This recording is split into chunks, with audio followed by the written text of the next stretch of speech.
오두막 이야기 12번째.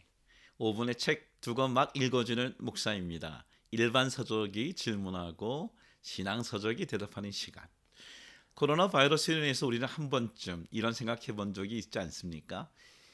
야, 창문 너머 한번 도망치고 싶다.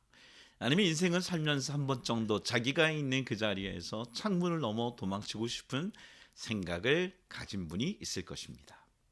오늘 소개하는 일반 서적은 좀 오래된 소설책이지만 무척 재미있습니다. 제목처럼 창문 너머 도망친 백세 노인. 스웨덴 작가인 요나스 요나손이라는 분이 쓰신 첫 번째 소설인데요. 정말 베스트셀러죠. 이 책의 내용은 백세 생일을 맞이하는 노인이 오늘 양로원에서 1시간 전에 창문을 넘어 도망치는 이야기로 시작합니다.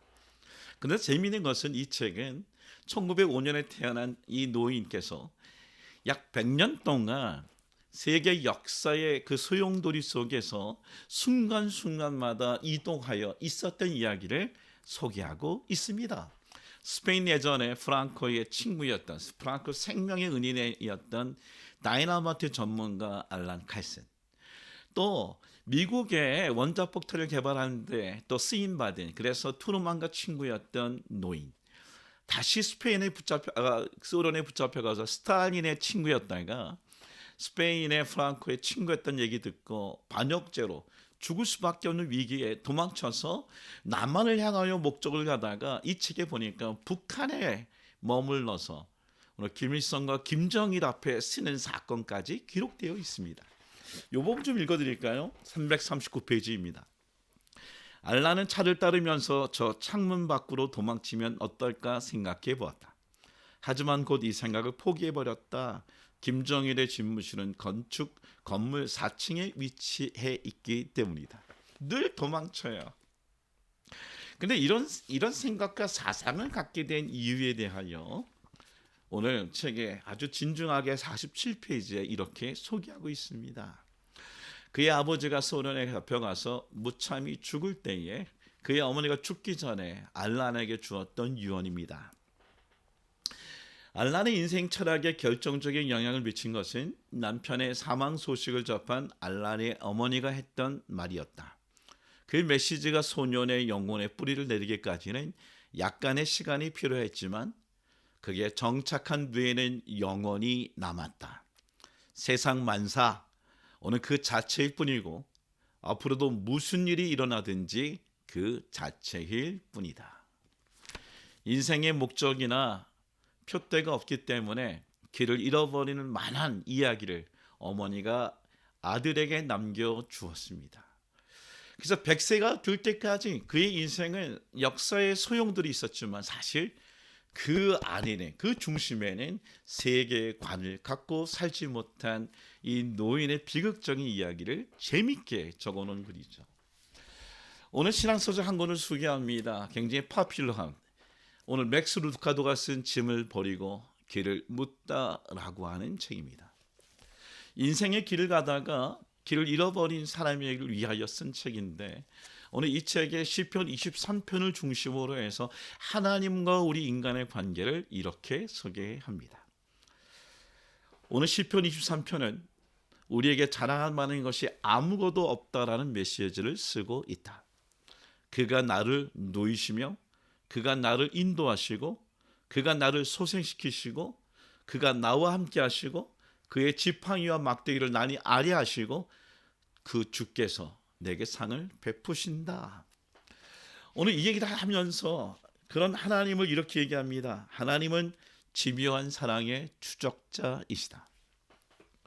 다윗은 이렇게 소개하지 않고 있다. 어쩌면 주님의 선하심과 인자심이 나를 따를 것이다. 어쩌면 가능한 한 주님의 선하심과 인자심이 나를 따라올 것이다. 이렇게 다윗은 얘기하지 않았다는 것이에요. 다윗은 이렇게 얘기합니다. 반드시 주의 선하심과 인자심이 나를 따를 것이다. 여러분, 야고보서에 있는 1장 17절 말씀처럼 변함도 없으시고 회전하는 그림자도 없으신 분, 그분이 하나님이십니다. 저희 아버지는 12살 일제시대 때에 중국으로 피난 가셨다가 중국의 중국군이 되셨습니다. 장개석 군대이죠. 그러나 역사의 소용돌이에서 그분은 옷을 바꿔 입었는데 바로 모택동의 중공군이 되셨습니다. 그러다 6.25 때 오늘 전쟁 경험이 있는 이 모택동 군대에서 조선족으로 아버지는 북한군으로 차출되셨습니다. 세 번째 군복을 갈아입으신 것이죠. 그리고 남한에 내려오셨다가 남한에 내려왔을 때에 고향 안현동에 왔을 때에 그는 탈출을 해서 국군의 옷으로 갈아입으셨습니다. 네 번째 군복이었었습니다. 그러다 그는 인천 상륙작전에 왔던 미군에 의해서 포로로 잡히셔서 거제도 포로 수용소에서 살아계셨습니다. 그 거제도 포로 수용소에서 아버님이 하셨던 이야기가 생각이 납니다. 그곳에서 하나님은 자기를 붙잡아 주셨고 그곳에서 예수님을 만났고 그곳에서 월드 비전 인터내셔널이라고 하는 곳에 오늘 일하게 되었고 그리고 마침내 오늘 그분은 목사로서 자기의 인생을 하나님과 함께 동행했다라고 고백하고 있습니다. 생각나는 것이 있어요. 크리스마스 때 아버님 거제도 포로 수용소에서 예수님을 너무 증거하고 싶은데 증거할 수 없다 보니까 자신이 이 포로소 바깥에 거제도에 있는 주민들을 향하여 이렇게 외쳤다고 합니다. 예수님이 태어나셨습니다. 예수님 믿으세요. 그분은 우리의 구원자이십니다. 여러분 감옥에 갇혀 있는 것처럼 그래서 창문을 넘어 도망치고 싶은 마음을 갖고 있습니까? 여러분 이럴 때 이렇게 하면 어떨까요? 바로 그 창문 너머에 있는 세상을 향해 외쳐보면 어떨까요? 예수님이 태어나셨습니다. 그분은 구원자이십니다. 그분은 선하심과 인자하심으로 우리를 늘 추적하고 계십니다. 오늘도 우리에게 늘 따라오시는 예수님을 붙잡고 오늘 그분과 함께 지금의 삶을 오늘도 승리하며 살아가기를 간절히 소망합니다. 샬롬.